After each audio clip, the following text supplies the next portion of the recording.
Welcome to this short webinar, which is organised in the framework of the IartNET project. IartNET is an international platform for artistic practice research and cultural heritage at Italian higher arts education institutions. The lead organisation is the Brera Academy of Fine Arts.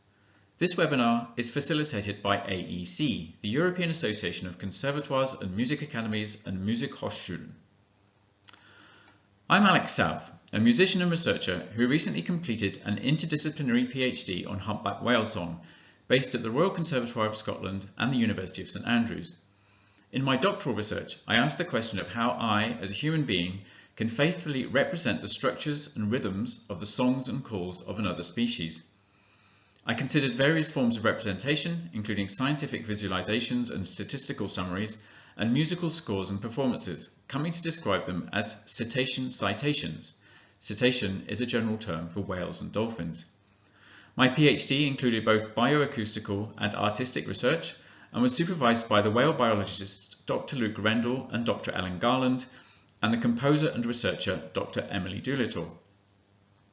In this presentation, Emily and I will be talking about my PhD project from our different perspectives and our experiences of interdisciplinary collaboration, but we'll start with a more general introduction. I'll let Emily begin. Hi, my name is Emily Doolittle, and I'm a composer and researcher at the Royal Conservatoire of Scotland in Glasgow.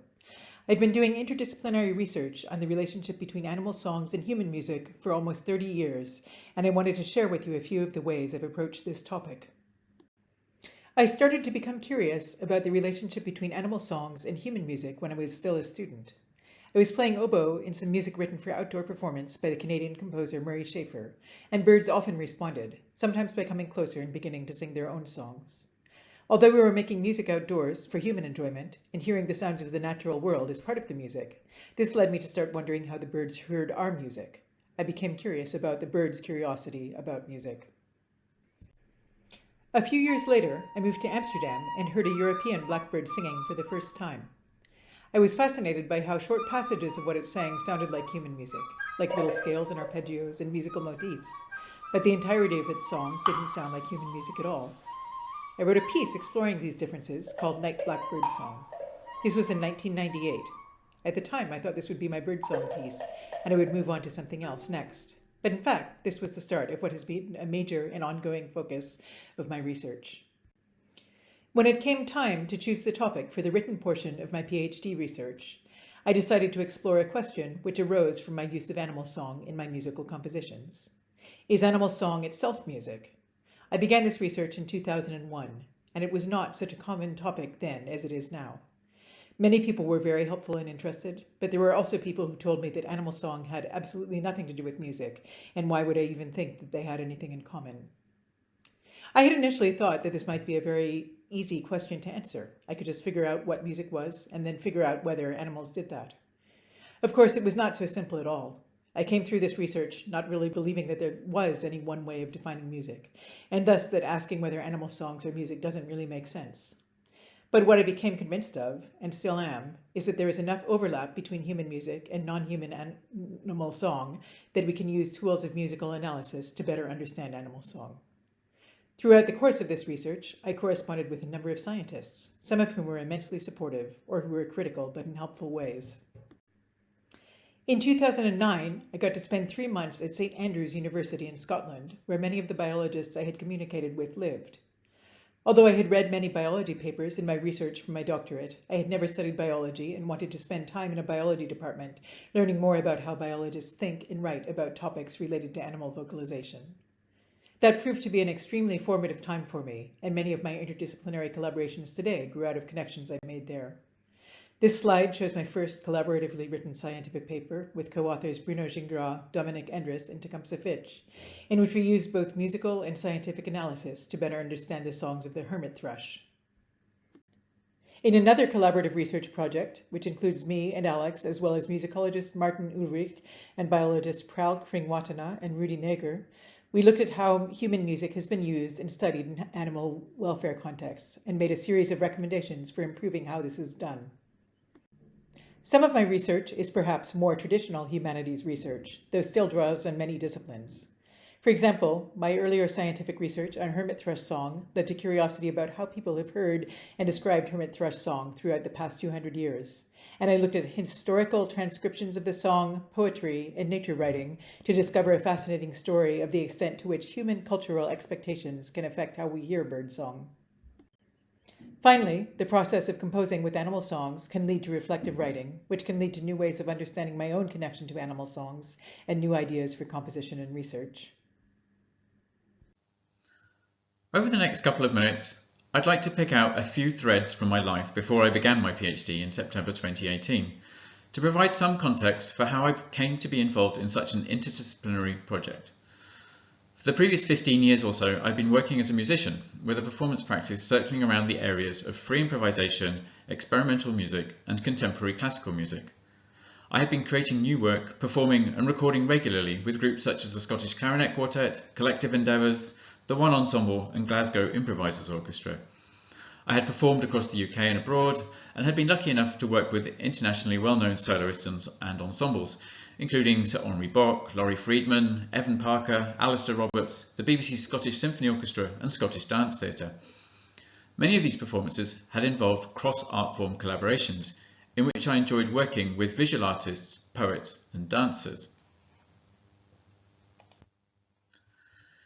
This performance experience meant that by the time of my PhD, I had been fully immersed in experimental music for quite some time, using extended techniques and graphical scores to create unusual sounds and musical structures. However, my initial training on my instruments, clarinet and bass clarinet, had been within the conventional systems, ensembles and institutions of Western classical music, including postgraduate studies at the Royal Conservatoire of Scotland. Before this, I had studied natural sciences at the University of Cambridge, leading to a PhD and subsequent postdoctoral research in atmospheric chemistry. For many years then, I had been immersed in the empirical and quantitative methods of an observational science, and skills I acquired during this time proved invaluable for the bioacoustical element of my research into humpback whale song. Following my conservatoire musical training, I studied philosophy at the University of Glasgow, where I wrote my undergraduate dissertation on the French philosopher Maurice Merleau-Ponty, and later taught with Dr. Susan Stewart on courses on consciousness, Kant and phenomenology. Here I came to value the rigorous first-personal approach to mind and embodiment offered by phenomenology, with its focus on thick description and self-awareness. This, perhaps more than anything, led me to question the default scientific naturalism which I had generally accepted until then. I became somewhat more aware of the assumptions underlying many of my beliefs about the external world, other humans and myself. At that time, the emerging field of consciousness study was another interdisciplinary nexus, where empirical findings in the cognitive sciences were scrutinized from philosophical perspectives. And it was here that I started to learn more about the perceptual worlds, cognitive powers, and social lives of other than human animals, which primed me for the research we're going to be talking about today. Luke Rendell was another person I had initially met during my time in St. Andrews in 2009, and when I moved to Scotland in 2015, we started looking for ways to work together. In 2018, there was funding available through St. Andrews, the St. Leonard's Interdisciplinary Scholarship, with which we could support a PhD student. We applied for this funding together with Ellen Garland and received it for a project that we then titled Consider the Subtleness of the Sea, an interdisciplinary music science investigation into humpback whale song. We wrote a page-long description of the project to advertise it to students. We wanted the student to be equally invested in both the scientific and the musical aspects of the project, but we knew that the applicants might come from a wide variety of backgrounds and prior experiences. I won't read the entire project description, but a few passages include: the biological portion of the project will build on existing work in the Rendell and Garland laboratories, exploring how patterns of song structure evolve over time and travel between breeding populations. And the simultaneous musical aspect of this project may take the form of a portfolio of compositions, a series of performances, musicological papers, and/or the development of humpback whale-inspired music technological tools. And the culmination of the project may involve performance and research and scientific outreach at various events, with public outreach around the biological research being combined with artistic expression inspired by and intimately linked to that research. So Alex, what was it about this position that appealed to you, and how did you find out about it? Well, I came across the position purely by chance. Sometime around the end of 2017 or early 2018, you had posted a link on Facebook, which I happened to see. For a little while before that, I'd been thinking about a second PhD project combining my musical and philosophical interests, and had given talks at one or two postgraduate research conferences. Yet I wasn't motivated by a specific question at that point, and also hadn't come across any advertised projects that appealed. Equally importantly, I hadn't found an institution supervisor combination offering the right degree of openness to multiple perspectives. So the wonderful thing about the proposed PhD project titled Consider the Subtleness of the Sea was the fact that interdisciplinarity was already baked in. I would have supervisors from music and the natural sciences. What is more, I could see from their published work that both you, Emily, and Luke had broad academic interests and previous music science collaborations. So from this point of view, it seemed like a very good fit. It also helped that I could carry on living in Glasgow and maintain contact with my existing networks of musical collaborators. I suspected that this would be very helpful for the musical side of my PhD. Great. Yeah. Did you know much about whales before you started this project, or was that sort of a new area of animal research for you? I really knew next to nothing about whales and dolphins before seeing the position advertised, and really only had I had very little idea of what they sounded like, and certainly no previous creative engagement, if you like, with recordings of their sounds. Obviously, I was aware that dolphins were considered to be some of the smartest creatures in the animal kingdom, but I didn't have any firm understanding of why this should be believed the case. I also had very little experience of seeing cetaceans in the wild, besides occasional glimpses of porpoises and dolphins from ferries in Scottish coastal waters. I did have a long-standing love of what we might call the natural world, and had spent and continued to spend a lot of time out of doors, walking in the hills and along the coasts of Scotland and elsewhere. And I had had one previous encounter with a minke whale from the shoreline of the Isle of Skye, where I'd spent a good half hour entranced by its diving and surfacing. Looking back now, this experience may well have contributed to my interest, and I was intrigued enough to begin reading around the topic, beginning with three books that really changed my whole view of cetaceans, and which I still wholeheartedly recommend. First, Luke Rendell's The Cultural Lives of Whales and Dolphins, written with his ex-PhD supervisor Hal Whitehead. Next, David Rothenberg's Thousand Mile Song. And finally, Philip Hoare's Leviathan, or The Whale. These books led me to become fascinated by the vocal cultures of other than human animals, especially humpback whales, and by their evolutionary relationships to humans. But I also became very interested in the way that whales, as charismatic megafauna whose charisma was based partly in their songs, figured in the recent history of environmentalism. So for anyone that doesn't know the story, I'll summarize very briefly here. By the late 1960s, whale populations were in freefall and many species were threatened by extinction. Yet a wildlife recording released by biologist and activist Roger Payne in 1970 of the songs of humpback whales was instrumental in turning this around. It became the soundtrack to Greenpeace's Save the Whales campaign that led to the international moratorium on the commercial hunting of large whales agreed on in 1982. Today, of course, there are many other threats to cetaceans, including entanglement and underwater noise pollution. Sound travels much faster and further in water than in air, and I was shocked to discover that the oceans are currently and rapidly getting louder and louder as a result of increased shipping, the use of military sonar, and seismic surveys. As a musician who was particularly sensitive to noisy neighbours, I hated the thought of anthropogenic noise disrupting the communication and social lives of such magnificent creatures as whales and dolphins. So all these factors came together to shape my decision to apply for the PhD. Maybe you could say a little about the kinds of candidates who applied, e.g. their backgrounds, and what it was like to work with colleagues from different disciplines through the selection process. Yeah, we had a high degree of interest in this position, with applicants ranging from musicians and sound artists who were influenced by natural sounds, but who didn't have much background in the sciences, to scientists who were interested in animal acoustic communication, but had very little background in music, to people whose approach was more centered on environmental education or experiential arts, and everything in between. We were really looking for somebody who valued both halves of the project equally and who had the potential to engage with both fields at a professional level, even if they might need some extra training in one of the fields to be able to do so. As I recall, Luke and I were fairly closely aligned in which applicants we wanted to interview, but we did realize that people in different disciplines may have different expectations of who might become a PhD student. For example, in the sciences, people usually begin a PhD not long after completing their undergraduate, whereas in the arts, it's quite common to come to a PhD after working as a professional for many years. So Luke was surprised that we had many applicants in their 40s, 50s, and 60s, whereas to me, this seemed quite usual. But in the sciences, people often need a PhD to pursue the research they want to pursue, whereas in the arts, it is often through making art that people come up with the questions they eventually want to pursue in a PhD. Let's turn now to the PhD research itself.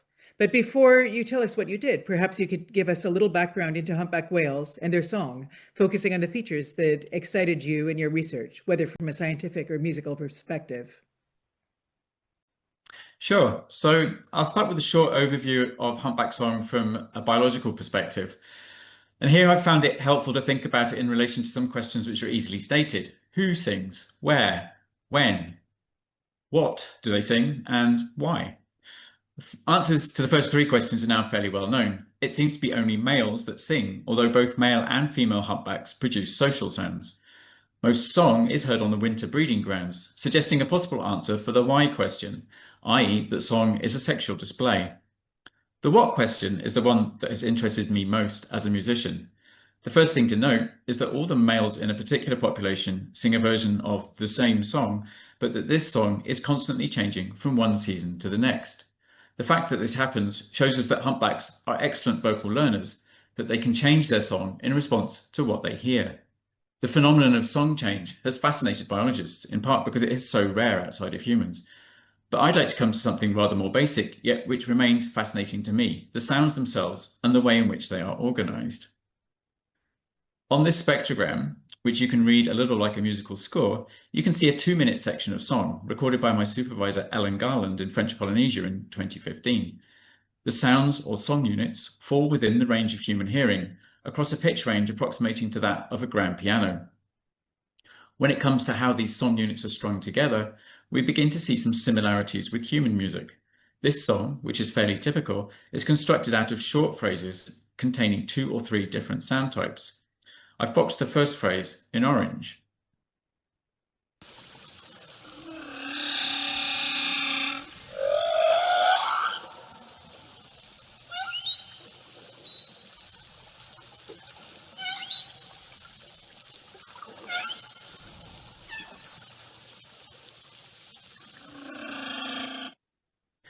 Humpbacks tend to repeat the same phrase a few times with occasional variations before moving to a different one containing a contrasting set of sounds, such as this one, boxed in green.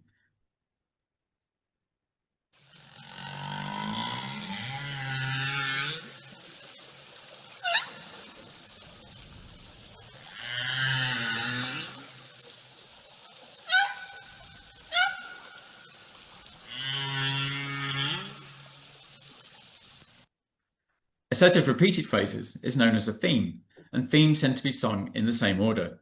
The full set of themes at any one time is known as the song, and may last anywhere from 5 to 30 minutes. So we see that humpback song organization is not so dissimilar in its treatment of the repetition and variation of its materials to many kinds of human music. Can you tell us a bit more about how you carried out your PhD research? Yeah, so during my PhD, I was fortunate to be able to do some fieldwork in French Polynesia the year before the COVID pandemic struck. With Ellen and local collaborators, we went out on small boats to record humpback whale song and installed passive acoustic monitoring devices to make further recordings over the next few months. I then used this data both for the scientific and artistic sides of my PhD. Both proceeded in tandem, and I found that my musical experience was leading me to listen to my recordings in particular ways, and also that my bioacoustical analysis was generative for my composing, or as I came to see it, my recomposing, inspired by humpback song. So the scientific focus was on the rhythms of humpback song phrases, as illustrated here. For the purposes of quantitative analysis, we operationalized rhythm in terms of the inter-onset intervals, or IOIs, between song units. I was particularly interested in the magnitude of rhythmic variability within an individual song, what could be called its rhythmic precision or consistency, and to systematic rhythmic differences between individuals. I don't have time to go into details here, but this figure illustrates our findings. We found that individual humpback singers sang shared song phrases with equal levels of rhythmic precision, and that there were systematic rhythmic differences between their performances. Cool. Could you talk a bit more about how this scientific aspect of your research interacted with the musical aspect? Yeah, so let's talk about music. This figure shows three pieces from my whale music portfolio, um, some composed in collaboration with other performers who are listed here. Just also to add that you can listen to full recordings if you like by visiting my website. The URL is at the bottom of the slide. So I'm going to talk about these three pieces. Around the time I was composing In the Path of the Unseen Whale, I was reading Philip Hoare's Leviathan, or The Whale. In homage to this wonderful book, and also to refer to the effects of anthropogenic noise pollution on cetaceans, I used Hoare's characterization of an indigenous view of fluke prints as its title. Written for solo performance, it combines electronic processing of live bass clarinet alongside fixed media tracks constructed from the gaps between humpback song units from the 2015 recording I played you a few minutes ago. And this actually fell out of a way in which I was processing the sound during the bioacoustical analysis. Rhythmically, in the piece, there is a combination of improvised live repetition of song phrases and electronic delays. This section comes from near the beginning.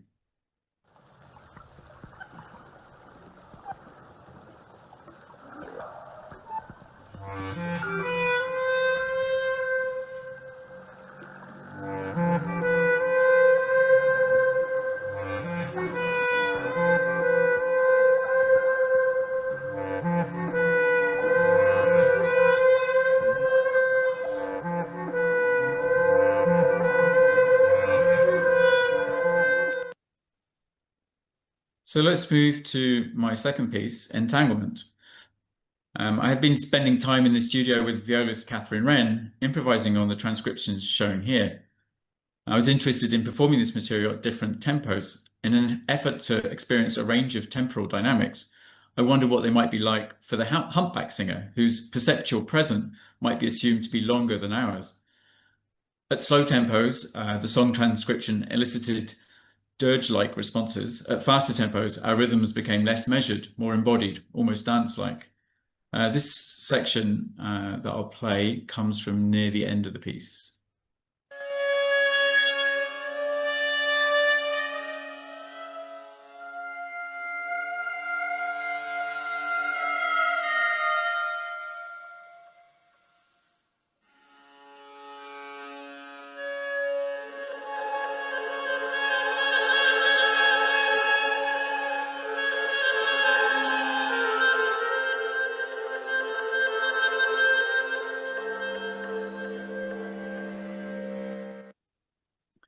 So finally, I come to Whale Bow Echo, composed for violin and cello duo Sequoia.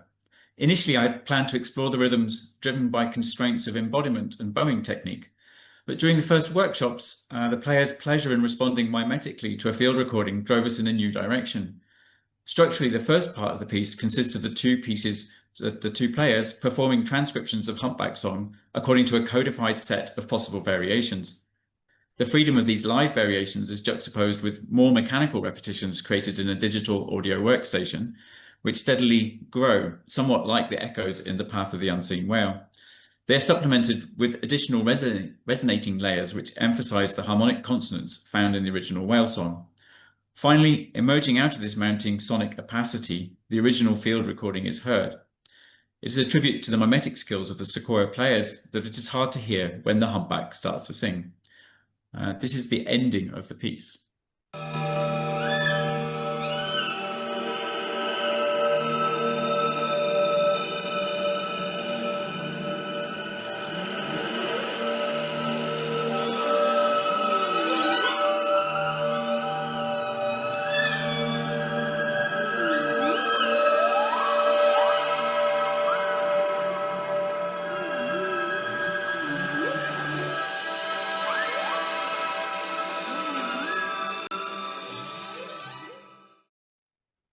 Were there any particular difficulties associated with being an interdisciplinary PhD student?